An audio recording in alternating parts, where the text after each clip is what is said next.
Those words were spoken by Jeffrey Dahmer, a serial killer, a sex offender, necrophiliac, and cannibal who brutally murdered 17 Milwaukee young men throughout the late 70s, 80s, and 90s. Dahmer's story makes for a chilling example of a psychopath whose appearance of normalcy played a huge part in his ability to get away with so many atrocities. Yet it is also this facade that causes us to wonder how much a person who seems perfectly normal on the outside could commit such outrageous acts of violence.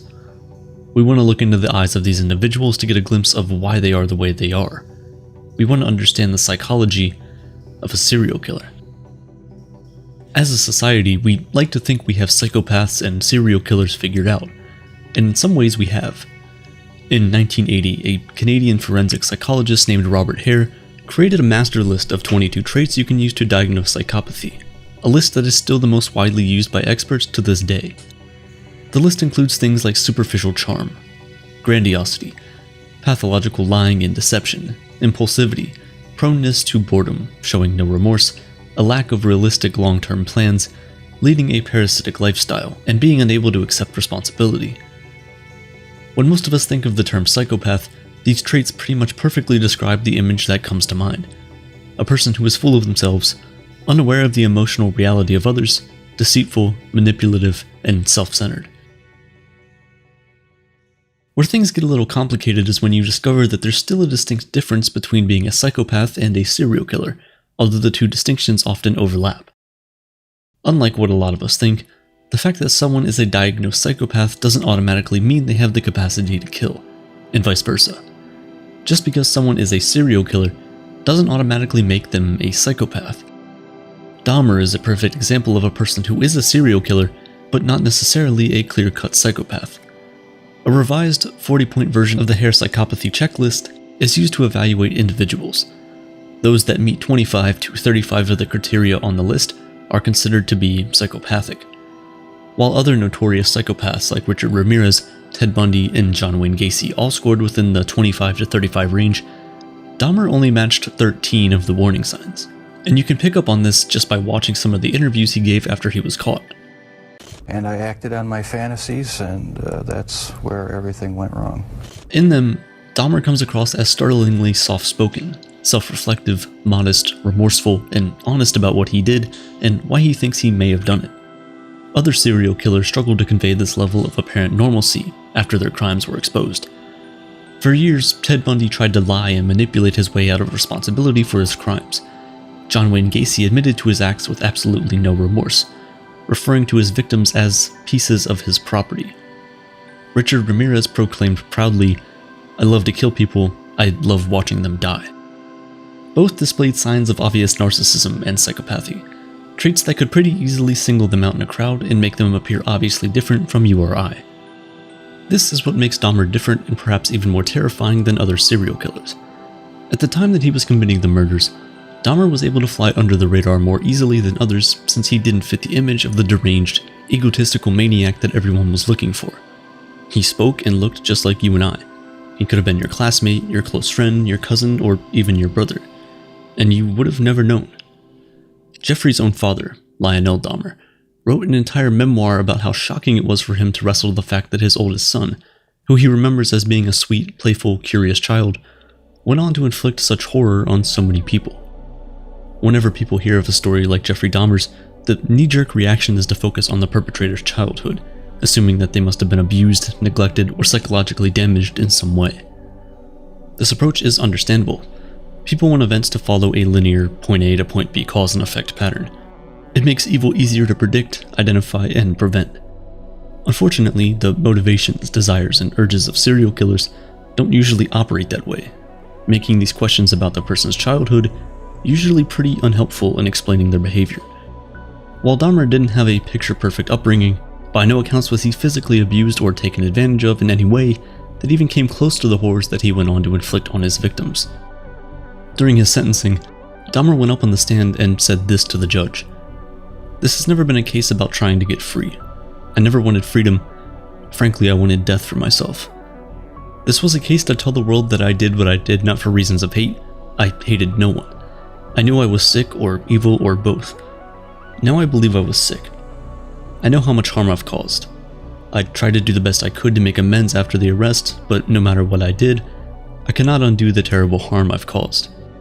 This quote encapsulates the questions we're all asking. What is this sickness that drives serial killers to do what they do? And how could someone who appears to be so stable commit such insidious violations of humanity?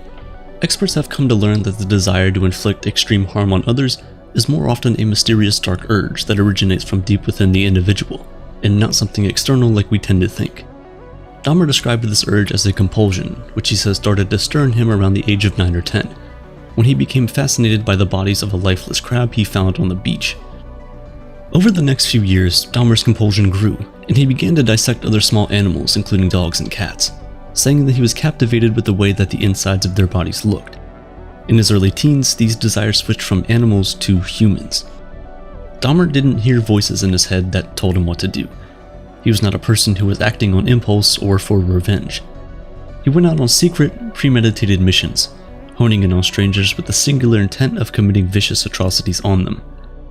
After his first murder in 1978, Dahmer claims that he tried to get his urges in check, and he did to an extent, going 6 years without blood on his hands. But he, as well as all others like him, could only keep the uncontrollable urge at bay for so long. One framework that psychologists use to categorize personality traits is called the 5-factor model. It divides the human personality into 5 main pillars: extroversion, agreeableness, conscientiousness, neuroticism, and openness to experience. The combination of these traits that is most commonly used to describe a psychopath is a person who is low in agreeableness and conscientiousness and high in neuroticism. This type of person has a low level of sensitivity towards the emotion of others, a low level of intelligence and ability to adhere to the rules, standards, and structures set by society, and a high potential to experience emotional instability or possess some kind of mood disturbance.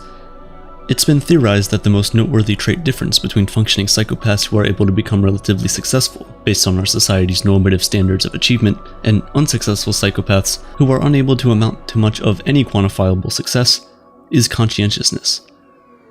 Possessing high levels of conscientiousness makes a person dutiful, organized, deliberate, and competent. For example, let's say there's a diagnosed psychopath named Jimmy. Jimmy has low levels of empathy towards others, a tendency towards lying and deception, and a grandiose sense of self. In almost all professional settings, these psychopathic characteristics would make Jimmy an unlikable and untrustworthy person in the eyes of his coworkers and employers, thus putting him at a disadvantage. However, let's say that Jimmy also has a high level of conscientiousness. This conscientiousness would help him to self-identify the potential pitfalls of his cold-heartedness, lying in grandiosity, and likely give him the motivation to adjust or hide his other negative behaviors enough so that he could get ahead in the workplace. This measurement of conscientiousness can also be used to differentiate serial killers. Those who have higher levels of it are called organized killers. They tend to lead methodical lives, have skilled employment, be socially proficient, and have high levels of intelligence. Disorganized killers, on the other hand, possess low levels of conscientiousness. They're more likely to have lower levels of intelligence and are less concerned about leaving behind sloppier crime scenes. The difference between psychopaths and serial killers is that with psychopathy, conscientiousness can be a positive trait, which can help them gain control over their negative psychopathic qualities. But with serial killers, there are no positives. It makes them even deadlier as it only seems to pair their murderous internal urges with organized, competent, and deliberate plans of execution. This is what makes them better at finding strategic ways of getting away with their actions, at least for a while. As you would expect, Dahmer was one of these people. He committed heinous crimes in his apartment and had bodies hidden throughout in various stages of decomposition. Yet anytime someone mentioned an odor or noticed anything that might seem out of the ordinary, he always had a meticulously crafted answer that made sense. He methodically targeted racial minorities and homosexuals because he knew, sadly enough, that law enforcement at the time was simply less interested in pursuing crimes against people of those identity categories. Humans like Dahmer force us to ask questions like, how can we identify killers who hide so skillfully behind these masks of normalcy? And I think this question is where so much of the intrigue about both psychopaths and serial killers comes from. The idea that anyone around us right now could be outed as the next murderous maniac. As you're watching this video, you may be haunted by the possibility that one of your neighbors, close friends, or even family members could be one of these people, harboring hidden fantasies about hurting others. For all we know, you could even be a psychopath. whose desire to inflict harm on someone for your own pleasure is just being suppressed under a mask of normalcy. In the words of Ted Bundy, "We are your sons, we are your husbands, we are everywhere."